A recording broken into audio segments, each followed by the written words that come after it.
Bonjour et bienvenue dans ce nouveau chapitre d'histoire, Byzance et l'Europe carolingienne. Dans cette vidéo, nous essayerons de comprendre comment naissent et évoluent les empires byzantins et carolingiens. En 395, l'Empire romain est divisé en deux parties afin de mieux se défendre, l'Empire romain d'Orient et l'Empire romain d'Occident.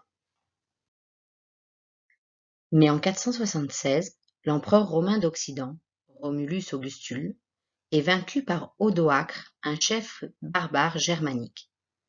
C'est la fin de l'Empire romain d'Occident.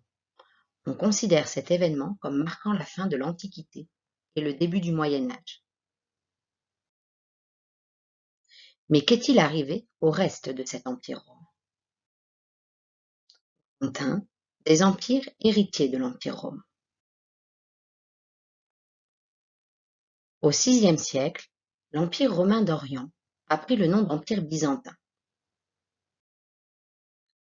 Justinien, 527-565, affirme être l'unique héritier de l'Empire romain. Il agrandit l'empire par des conquêtes, y impose des lois romaines, appelées codes justiniens, et le christianise. Le grec devient alors la langue officielle du royaume. Toujours au VIe siècle, l'Empire romain d'Occident a disparu, divisé en royaumes barbares. Le roi des Francs, Charles, de la dynastie des Carolingiens, veut restaurer l'Empire romain. Il s'empare des royaumes barbares et impose le christianisme. En 800, il est sacré empereur d'Occident par le pape sous le nom de Charlemagne. Le latin devient alors la langue officielle du royaume. En 843, son empire est partagé entre ses trois descendants lors du traité de Verdun. De ce partage naissent la France et l'Allemagne.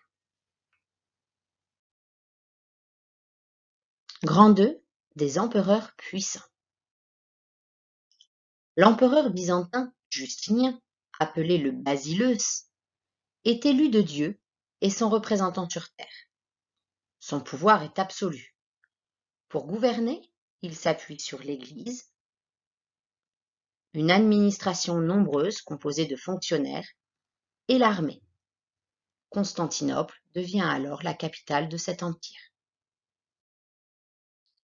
L'empereur carolingien Charlemagne divise son empire en comtés, dirigés par des comtes, qui doivent appliquer ses lois.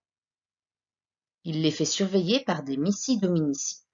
Il simplifie l'écriture, en inventant la minuscule caroline, et encourage la scolarisation des enfants. Aix-la-Chapelle est alors la capitale de cet empire. Grand III, des empires chrétiens. Les deux empires ont en commun d'être chrétiens. Les empereurs font construire de somptueuses églises, telles la basilique Sainte-Sophie à Constantinople ou la chapelle palatine à Aix-la-Chapelle. Défenseurs de la chrétienté, les empereurs évangélisent les peuples païens d'Europe. De façon pacifique, en Orient, avec Cyril et Méthode, des moines missionnaires, ou de façon plus guerrière, avec les armées de Charlemagne. Mais si les croyances sont les mêmes, les pratiques religieuses sont différentes. En Orient, l'Église se dit orthodoxe. En Occident, l'Église se dit catholique. L'opposition naît entre le pape de Rome et le patriarche de Constantinople. Les deux églises se séparent, c'est le schisme de 1054. On peut apercevoir qu'au-delà de l'autorité qui n'est pas détenue par la même personne, les langues des cérémonies ne sont pas les mêmes. Les prêtres doivent rester célibataires dans l'Église catholique alors qu'ils peuvent se marier dans l'Empire byzantin. Il en ira de même pour le baptême qui se fait par aspersion dans l'Empire catholique ou par immersion dans l'Empire byzantin. L'Empire byzantin disparaît en 1453, après que les Turcs aient pris Constantinople. De son côté, l'empire carolingien s'achève au Xe siècle, quand les rois, incapables de protéger leur peuple des raids vikings, sont dominés par les seigneurs qui prennent le pouvoir.